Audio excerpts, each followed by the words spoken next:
Agar Amerikadan deport bo'lib ketsam yo shu kompaniyada ishlaysanmi desa deport bo'lib ketishni tanlardim. Mayli onasini hamsin traktor topadigan puli ham kerak emas. Meni O'zbekistonga jo'natib yuboringlar. Umrim oxirigacha depressiya, apatiya, stress, travma bo'lib yurgim yo'q derdim akalar. Bu kim o'zbek akalarimiz sho'g'ruslarda ish bormi desa ha desa, qaysi kompaniyada ishlaysan desa qaysi yuz bilan javob berardim biladi. Bu yerlarda Amerikaligini aytmasam hech kim o'zi Amerika deb ham o'ylamaydi. O'zimizni Sharxonda tabiatdan qolishmaydi. Dalalar, daraxtlar hammasi bir xil. Bu ham xuyna. Mana o'zimiz O'zbekistonni eslatuvchi eng zo'r narsa. Tadan!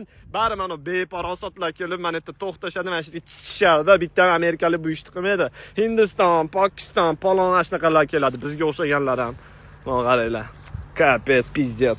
Engullagan yoshlik chog'imda sen ochilding ko'ngil bog'imda. Shunda ko'zim ko'rdi bahorni. Shunda qalbim. Bizning Am Future Truck kompaniyamizga xush kelibsiz.